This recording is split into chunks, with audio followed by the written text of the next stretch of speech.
صدیق اکبر نے ادھر بھی نہیں دیکھا ادھر بھی نہیں دیکھا، جڑ دیا تماچا۔ یہی کہتے ہیں عجب چیز ہے لذت آشنائی، تو عالم سے کرتی ہے بیگانہ دل کو، عجب چیز ہے لذت آشنائی۔ اب ہونا کیا تھا، پکڑو دکڑو مارو توڑو، لیکن صدیق اکبر کو اس کی پرواہ نہیں تھی۔ جو تماچا لگانا تھا وہ پڑ گیا ہے، جس کو جواب دینا تھا جواب دے دیا ہے۔ اس کے بعد اسی یہودی عالم نے کہا رکو، اس کو یہاں سزا نہ دو، ان کو لے کے چلتے ان کے رسول کے پاس۔ حضور پاک صلی اللہ علیہ وسلم کے پاس لے کر کے آئے، سارا مجمع ان کا ہے، اخبار بھی ان کے، گواہ بھی ان کے۔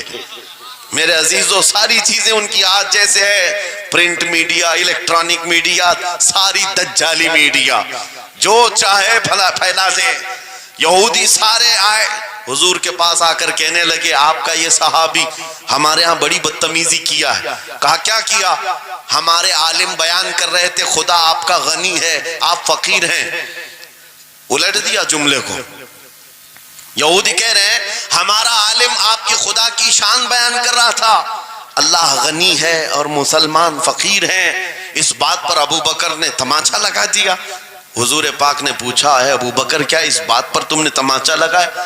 آپ نے کہا نہیں یا رسول اللہ، یہ جھوٹ بول رہے ہیں، اس وقت یہ گستاخی کر رہے تھے اور کہہ رہے تھے کہ خدا غریب ہے ان کا فقیر ہے اور مسلمان غنی ہے، خدا قرضہ مانگتا ہے۔ حضور نے فرمایا تمہارے پاس کوئی گواہ ہے؟ حضرت ابو بکر کے پاس کوئی گواہ نہیں تھا، تنہا تھے، اور یہودی سب کے سب جھوٹے اور سب جھوٹ پر جمع ہے، ایک نہیں دسیوں یہودی کہہ رہے ہیں نہیں ہمارا عالم سچ بول رہا ہے، ہمارا عالم سچ بول رہا ہے۔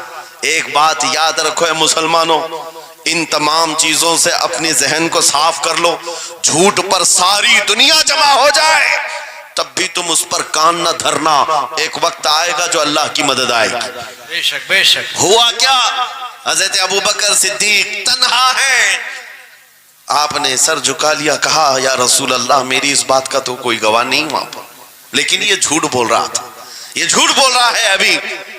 اب صدیق اکبر کی تنہا وہاں موجودگی، کیا رسول پاک صلی اللہ علیہ وسلم ان پر غضبناک ہو جاتے؟ نہیں، روایات بتاتی ہیں وحی کے اترنے کے آثار نظر آنے لگے، جبرائیل امین آیت لے کر کے آئے، لقد سمع اللہ قول الذین قالوا ان اللہ فقیر ونحن اغنیاء۔ اے محبوب اللہ نے سن لیا ہے یہ یہودی کیا کہہ رہے تھے، یہ یہودی کہہ رہے تھے کہ اللہ فقیر ہے اور ہم غنی ہیں، ابو بکر جو کہہ رہے ہیں وہ سچ کہہ رہے ہیں، صدیق اکبر نے جو کہا ہے وہ سچ تھا۔ اب مجھے بتاؤ میرے عزیزو، یہ سارے مجمع کی پرواہ نہ کرتے ہوئے حق کے لیے کھڑے ہونے کا نام صدیق اکبر ہوا کرتا، وہ صدیق کی صداقت رضی اللہ تعالی۔ آج تمہارے اندر آ جائے سارے جھوٹے ایک جگہ جمع ہو جائیں، پرواہ نہ کرنا، اگر تمہارے سینوں میں عشق مصطفیٰ کی شمع روشن ہے، تنہا بھی ہو اللہ کی مدد آئے گی، بے شک بے شک، اللہ کی مدد آئے گی۔ بظاہر حالات خراب ہیں، بظاہر حالات ہمارے خلاف دکھتے ہیں، آج یہی حالات دہرائے جا رہے ہیں۔ میں تھوڑی اور مثالیں آپ کے سامنے رکھتا ہوں۔ عجب چیز ہے لذت آشنائی، جسے یہ مل گئی وہ دنیا کی پرواہ نہیں کرتا، وہ دنیا کی مصیبتوں کو ٹھوکر میں رکھتا ہے۔ آپ کو پتا ہے وہ ایک خاتون جو احد کے میدان کی طرف بھاگ جا رہی تھی، اور آنے والے جنگ سے، جنگ ختم ہونے کے بعد آنے والوں نے اس خاتون سے کہا اے بی بی تجھے پتا ہے تیرے شوہر کا انتقال ہو گیا، شہید ہو گئے۔ اس نے انا للہ پڑھا اور آگے بڑھنے لگی۔ پھر کسی نے کہا تمہارے بیٹے بھی شہید ہو گئے، اس خاتون نے انا للہ پڑھا اور پھر آگے بڑھنے لگی۔ پھر کسی نے کہا تمہارا بھائی بھی شہید ہو گیا۔ ایک عورت کے لیے یہ رشتے بڑے اہم ہوتے ہیں، بیٹا ہو، بھائی ہو، شوہر ہو، اور عورتوں میں صبر کم دیکھنے کو ملتا ہے۔ جب کسی کے گھر میں میت ہوتی ہے سب سے زیادہ چیخ و پکار عورتوں کی ہوتی ہے، نوحہ کرنا، ماتم کرنا عورتوں کے اندر آتا ہے، لیکن رسول پاک صلی اللہ تعالیٰ علیہ وسلم کی محبت جس خاتون کے دل میں ہو اسے عام عورتوں سے کمپیر نہ کرو۔ ایک ہی تنہا عورت ہے، باپ بھی شہید، بیٹا بھی شہید، بھائی بھی شہید، شوہر بھی شہید، 4 چار موتوں کی خبریں جب ان کو دی گئی، اس خاتون نے کہا اے آنے والوں، سارے میرے رشتہ داروں کے موت کی خبریں سنا رہے ہو، ذرا یہ تو بتاؤ آمنہ کے لال سلامت ہے یا نہیں؟ آمنہ کے لال سلامت ہیں یا نہیں؟ آنے والے نے کہا اللہ کے رسول سلامت ہیں۔ اس خاتون نے کہا مجھے دکھا تو دو، ارونی، مجھے دکھاؤ کہاں ہے؟ لے جا کر قریب کیا گیا، حضور پاک صلی اللہ علیہ وسلم کے جلوہ جہاں آرا کو دیکھا، آنچل پھیلاتی ہے اور کہتی ہے یا رسول اللہ، یا رسول اللہ، کل مصیبت بعدک جلل، اے اللہ کے رسول اگر آپ سلامت ہیں ہر مصیبت چھوٹی ہے، واہ واہ، ہر مصیبت چھوٹی ہے۔ ان کا ہی یہ نعرہ تھا ہر ستم ہر مصیبت گوارا ہے، یا رسول اللہ ایک بار کہہ دو کہ تو ہمارا ہے۔ سبحان اللہ، نعرہ تکبیر، نعرہ رسالت، مسلک اعلی حضرت، فیضان اعلی حضرت۔ عجب چیز ہے لذت آشنائی، عجب چیز ہے لذت آشنائی، جس کو یہ لذت ملتی ہے محبت مصطفیٰ کی، پھر وہ مصیبتیں گنتا نہیں ہے، وہ اپنے اوپر آنے والی آفتوں کو گنتا نہیں ہے، اس کے لیے دنیا ہیچ ہے۔ عزیزان گرامی وقار، آپ کو پتا ہے وہ صحابہ اکرام رضوان اللہ تعالی علیہ مجمعین جن کی زندگیاں، جوانی کی زندگیاں بڑی عزیز ہوتی، ہر آدمی جوانی میں عیش کرتا ہے، مگر مدینے کے ان جوانوں کو ہم نے دیکھا ہے آج شادی ہوئی، آج دلہن کو گھر لایا ہے، دلہا اپنی دلہن کے ساتھ سہاگ رات میں مصروف ہے، لیکن جنگ کا بگل بج گیا، باہر مدینے میں آواز آنے لگی، رسول پاک صلی اللہ تعالی علیہ وسلم احد کے میدان کی طرف نکل پڑے ہیں۔ یہ آج کا دولہا اپنی دلہن کو بستر پر چھوڑ کر نکل پڑتا ہے اور جا کر رسول پاک صلی اللہ علیہ وسلم کی جماعت میں شریک ہوا۔ جانتے ہو وہ خاتون بھی ایسی نہیں تھی کہ پیر پکڑ لے، کہاں سہاگن کو ابھاگن کیے جا رہے ہو، میرا کون ہوگا اس کے بعد؟ نہیں، خاتون نے کہا جاؤ اللہ حافظ، اگر سلامتی کے ساتھ آ گئے فخر سے غازی کی بیوی کہلاؤں گی، اور اگر شہید ہو گئے تب بھی فخر کروں گی کہ شہید کی بیوہ ہو۔ رسول پاک کے معاشرے کے ان مثالوں کو تمہارے سامنے رکھ رہا ہوں جنہوں نے لذت آشنائی پالی تھی، حضور کی محبت کا مزہ لے لیا تھا۔ وہ صحابی رسول جوان دولہا میدان جنگ میں شریک ہو گیا، لیکن گھمسان کی جنگ میں شہید بھی ہو گیا۔ ایک رات کا دولہا شہید ہوا ہے جس کو اللہ کے فرشتوں نے غسل دیا تھا، حضرت حنظلہ غسیل الملائکہ۔ اور آپ کو پتا ہے ایک نوجوان جو کالے رنگ کے تھے، حضرت عبداللہ اسود ان کو کہا جاتا ہے، حضور کے پاس آئے، کہا شادی کرنا ہے، شادی کرنا ہے، عمر ہو گئی ہے۔ حضور پاک صلی اللہ تعالی علیہ وسلم نے فرمایا کچھ ہے مہر دینے کے لیے؟ کچھ پیمال ہے؟ کہا کچھ ہے نہیں۔ کہا مہر کے لیے پیسے لے آؤ، شادی کرا دی جائے۔ اور اس کے بعد انہوں نے ادھر ادھر کیا، پھر حضور نے ہی ان کے لیے مال جمع کرنے کا انتظام کیا حضرت عثمان غنی کے ذریعے سے۔ ان کو مال دیا گیا، پیسہ دیا گیا، کہا جاؤ گھر کو بنا لو، سامان لے آؤ اور مہر کے پیسے جٹا لو، شادی کا سامان خریدو، مدینے کی انصار کی کسی بیٹی سے تمہارا نکاح ہو جائے گا۔ وہ نوجوان عبداللہ اسود غریب صحابی ہیں، غریب صحابی اور کالے رنگ کے تھے، انہوں نے شادی کا سامان خریدنے کے لیے مال تو جٹا لیا، بازار میں تھے، اعلان ہو گیا اللہ کے رسول صلی اللہ علیہ وسلم جنگ میں تشریف لے جا رہے ہیں، اچانک مشرکین کا حملہ ہوا ہے۔ یہ جو نوجوان ہے شادی کا سامان خریدنے گیا تھا، جا کر گھوڑا خرید لیتا ہے اور ہتھیار خرید لیتا ہے، اور اس کے بعد جو زرہ ہوا کرتی تھی، لوہے کی ٹوپی، لوہے کا لباس سب خرید لیا، اور جتنا من تھا جو کبھی نہیں پہنا تھا وہ سارے ہتھیار خرید لیے، اور سج سنور کر گھوڑے پر بیٹھ کر کے آ گیا۔ جب میدان جنگ میں صفیں لگ رہی تھی شریک ہو گئے۔ ان کو تو غریب صحابہ میں شمار کیا جاتا تھا، ان کے پاس کبھی کوئی ہتھیار نہیں تھا، نہ کوئی تلوار، نہ کوئی ٹوپی، نہ کوئی گھوڑا۔ صحابہ ان کی طرف دیکھ کر سمجھتے ہیں کوئی بڑا پہلوان ہوگا ہم میں سے جس کو ہم نہیں جانتے، لیکن جب جنگ میں وہ اڑ گیا تھا بڑے بڑے شیروں کے پیر اکھڑنے لگ گئے تھے۔ نبی پاک صلی اللہ علیہ وسلم نے عین دوپہر کے وقت صحابہ سے پوچھا کون ہے یہ جو لڑ رہا ہے، یہ بطل جلیل کون ہے؟ یہ چہرہ بھی چھپا ہوا ہے، پوری لوہے کی ٹوپی پہنا ہوا ہے، پورا جسم بھی چھپا ہوا ہے، قیمتی لباس ہے اس کے اوپر۔ صحابہ ادھر سے ادھر سے دیکھ رہے ہیں، کہا ہم میں سے تو نہیں ہے، یہ کوئی باہر سے آیا ہوا لگتا ہے۔ حضور مسکرا کر کہتے ہیں میرا عبداللہ اسود ہے، جس کو شادی کے پیسے دیے تھے، جا کر اس نے جنگ کا سامان خرید لیا ہے۔ اور حضور پاک دیکھ کر مسکرانے لگے۔ شام سے پہلے اسی عبداللہ اسود کی شہادت بھی ہو گئی، وہ شہید ہو گئے میدان جنگ میں۔ جانتے ہو نبی کریم صلی اللہ تعالی علیہ وسلم خود چل کر تشریف لائے اور ان کے سر سے زرہ اتاری، ٹوپی اتاری، خود کو اتارا اور اپنی گود میں ان کا سر رکھا، ان کے چہرے سے مٹی کو صاف کیا۔ صحابہ کہتے ہیں اس قسمت پر قربان جائے، حضور کی گود میں ان کا سر دیکھ کر کے ہمیں رشک ہونے لگا۔ پھر حضور فرماتے ہیں من المؤمنین رجال صدقوا ما عاہدوا اللہ علیہ، مومنین میں سے کچھ بندے ایسے ہیں جنہوں نے اللہ سے کیا ہوا وعدہ پورا کر دیا ہے۔ میرے عزیزو یہ کٹ گئے، ختم ہو گئے، اپنے آپ کو فنا کر دیا۔ کون سی چیز تھی جو انہیں میدان میں لے آتی تھی؟ کون سی چیز تھی جو انہیں بستر سے اٹھا لاتی تھی؟ کون سی چیز تھی جو بازار میں شادی کے سامان خریدنے سے بدل کر وہ ہتھیار خریدنے پر آ جائیں؟ ارے جنگ میں جانا کوئی کرکٹ اور فٹ بال کا میدان نہیں ہے، ہتھیلی میں جان لے کر کے جانا ہے۔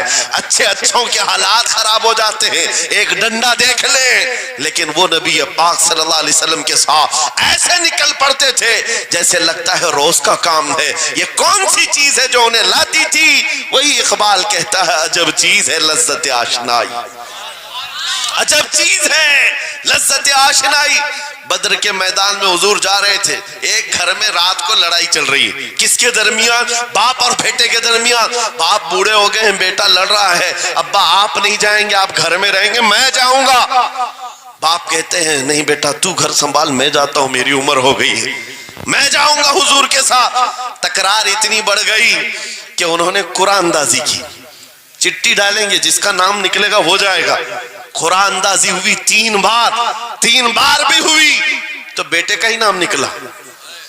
باپ نے کہا مجھے نہیں چاہیے یہ تیری قرآن اندازی، میں حضور کے پاس لے چلتا، میں حضور کے پاس جاؤں گا۔ عجب چیز ہے لذت آشنائی، حضور کے ساتھ جانے کا جذبہ کیسا تھا؟ ارے وہ قرآن اندازی کر رہے ہیں اپنے آپ کو قربان کرنے کے لیے، کوئی مٹھائی کی تقسیم نہیں ہو رہی تھی کہ جا کر کے مٹھائی ایک لڈو لے آئیں گے، وہ جنگ کے میدان میں جانے کے لیے قرآن اندازی کر رہے ہیں۔ باپ بیٹے کی تکرار، پھر آئے بارگاہ مصطفیٰ میں، دونوں نے دلیلیں رکھی۔ باپ نے کہا یہ جوان ہے گھر سنبھالے گا، مجھے آپ کے ساتھ جانے کی اجازت دیجئے۔ بیٹے نے کہا یا رسول اللہ میدان جنگ جوانوں سے زیادہ بھرپور ہونا چاہیے، طاقت کا زیادہ استعمال ہوتا ہے، میرے باپ کو آپ کہیں گھر پر دیکھیں، یہاں کے حالات وہ سنبھالیں، میں آپ کے ساتھ چلوں گا۔ حضور پاک نے جوان کی بات سن لی اور بوڑھے صحابی سے کہا آپ گھر پر رہیں، آپ کا جوان جائے گا۔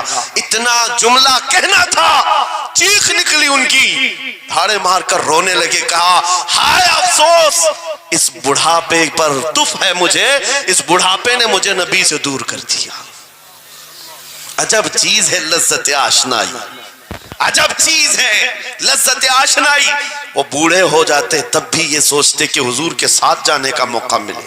ایک خاتون آئی، میں یہ سب مثالیں رکھتا ہوں، اے نوجوانوں پھر تم سے پوچھتا ہوں کیا لذت آشنائی تمہیں بھی ملی ہے؟ حضور کی بارگاہ میں اپنے آپ کو فدا کرنا یا اپنی دنیا کو ٹھوکر مارنے کا جذبہ کبھی آیا ہے؟ ایک خاتون حضور کے دربار میں آئی، جب حضور صلی اللہ تعالی علیہ وسلم کسی میدان کی طرف جا رہے تھے، وہ بھی جنگ کا حال تھا، کئی جنگیں لڑی گئی ہیں۔ ایک خاتون آئی 1.5 سال کا بچہ لے کر، کہا یا رسول اللہ مدینے کی ساری مائیں اپنے جوان لڑکے بھیج رہی تھی، میرے گھر میں کوئی نہیں تھا، ایک 1.5 سال کا بچہ ہے، میں اس کو لے آئی ہوں، اس کو قبول کر لیں۔ توجہ، ماں کا کلیجہ کیسا ہوتا ہے، ماں کی ممتا. 1.5 سال کے بچے کو لے کر آئی، کہا اس کو قبول کر لے. حضور نے پوچھا اس کا کیا کریں گے؟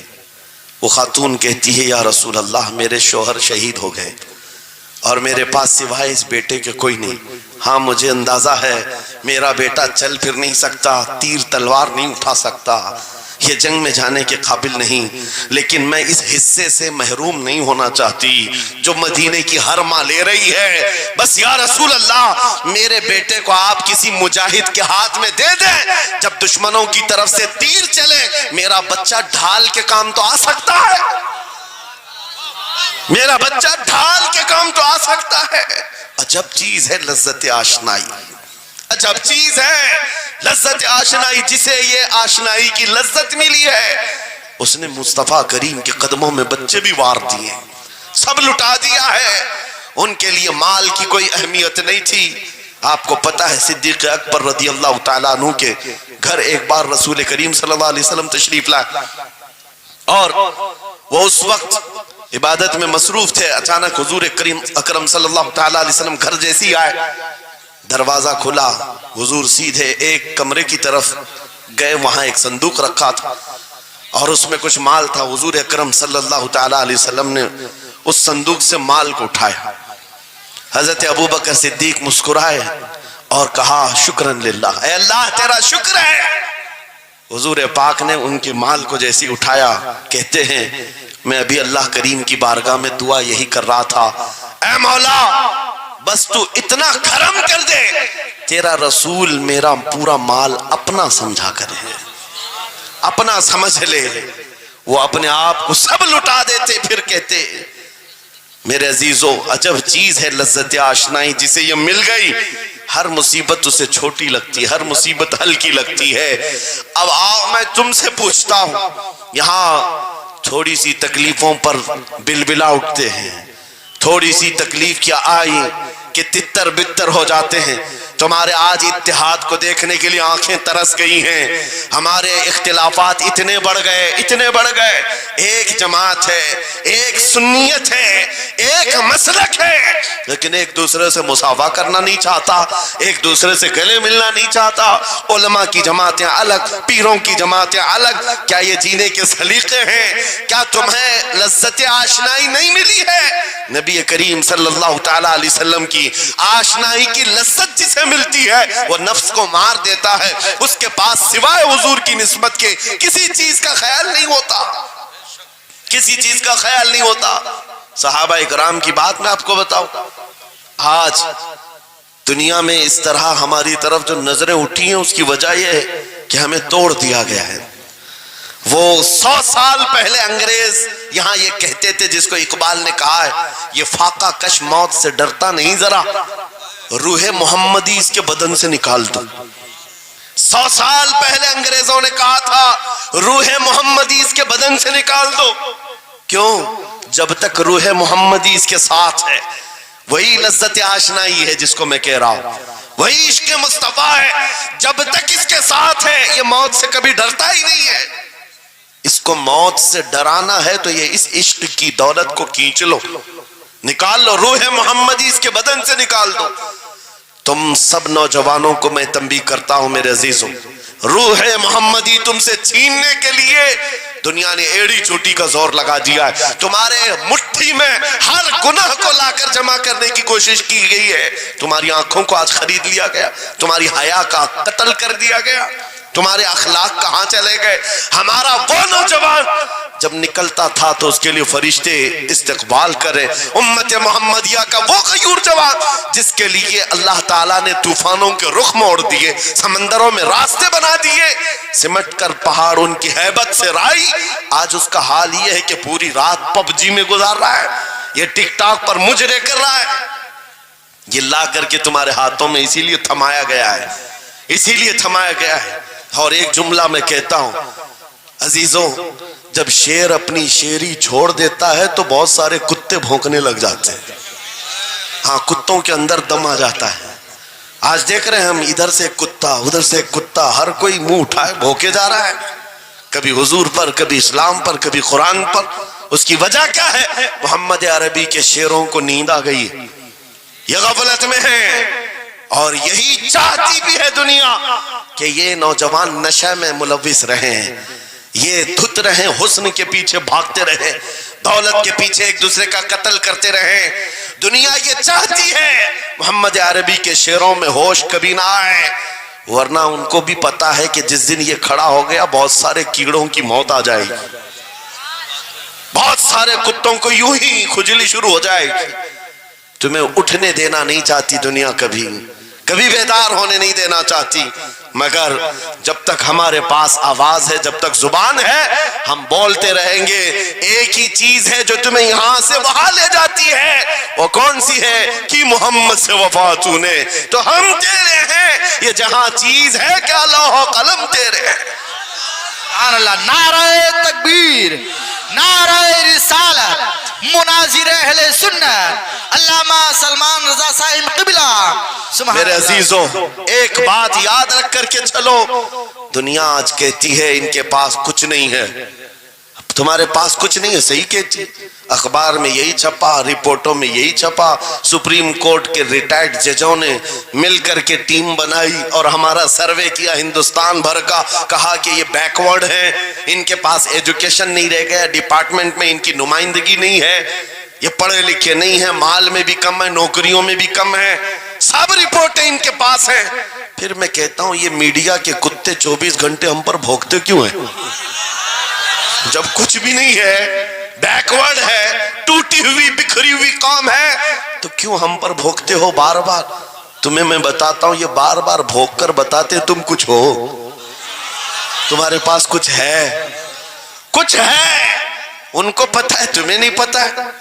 تم کہہ رہے ہو نہیں میرے پاس کچھ نہیں ہے، صبح ٹی وی چالو کرو کہے نہیں تیرے پاس کچھ ہے، ورنہ ایک ٹوٹی بکھری غریب قوم پر کون 24 گھنٹے صرف کرے گا؟ ہمیں پتہ ہے سارے الیکشن بھی ہمارے نام سے لڑے جاتے ہیں، ہاں تمہارے مجمع اس وقت تک گرم نہیں ہوتے جب تک ہمارا نام نہ لے لو، ہاں دوسروں کو ڈرانے کے لیے ہمارا نام چاہیے، اور کئی میڈیا دجالی میڈیا کے چینل چلتے ہیں ان کی دکان ہمارے نام سے۔ یہ ساری باتیں آپ کو صرف اس لیے بتاتا ہوں، وہ بھونک بھونک کر بتا رہے ہیں کہ تمہارے پاس کچھ ہے، کچھ ہے، وہ کیا ہے؟ کچھ بات تو ہے کہ مٹتی نہیں ہستی ہماری۔ اقبال نے کہا تھا کچھ بات تو ہے کہ مٹتی نہیں ہستی ہماری، صدیوں رہا ہے دشمن دور زماں ہمارا، یونان و مصر روما سب مٹ گئے جہاں سے، باقی مگر ہے اب تک نام و نشاں ہمارا، توحید کی امانت سینوں میں ہے ہمارے، آسان نہیں مٹانا نام و نشاں ہمارا۔ بے شک بے شک بے شک، بہت خوب۔ یہ چیز آپ کو میں بتانا چاہتا ہوں، کچھ تو ہے، وہ کچھ ہے کیا؟ وہی لذت آشنائی ہے، وہی عشق مصطفیٰ کی دولت ہے جو تمہارے سینوں میں آج دھڑکتی ہے، آج ان کا نام لیتے ہی تمہارے چہرے کھل جاتے ہیں، اس نبی پاک کا نام آتے ہی ہم اختلافات بھول جاتے ہیں اور کھڑے ہو جاتے ہیں۔ میں نے بارہا ایک بات کہی ہے، ایک صاحب نے مجھے ٹونٹ مار کر کہا تھا کہ تمہاری قوم 500 کے لیے پارٹیاں بدل دیتی ہے، ادھر جاتی ادھر جاتی ہے، کبھی 100 روپے اس نیتا سے لے لیا، کبھی 500 اس نیتا سے لے لیا، ادھر ادھر جاتی رہتی ہے۔ میں نے ان سے کہا تھا اصل بات یہ ہے ان کے سامنے سب برابر کے چہرے ہیں، اس لیے ادھر سے بھی لیتے ہیں ادھر سے بھی لیتے ہیں، سب جگہ سے لے لیتے ہیں۔ اگر آپ کو دیکھنا ہے 10 کروڑ لے کر کے آؤ، ہمارے کسی جوان کو بلاؤ، اور سامنے نیتاؤں کو مت رکھنا، ایک طرف تمہارے پیسے اور ایک طرف گنبد خضرا کو دکھانا، اور پھر پوچھنا یہ لیتا ہے یا وہ لیتا ہے۔ آج ایک غریب جوان کے بارے میں بھی میرا یقین یہ ہے تیرے 10 کروڑ کی دولت کو ٹھوکر مارے گا اور پھر کہے گا اپنا سب کچھ گنبد خضرا کل بھی تھا، اور میرے نبی سے میرا رشتہ کل بھی تھا اور آج بھی ہے، آج بھی ہے۔ یا رسول اللہ، زندہ آباد، زندہ آباد۔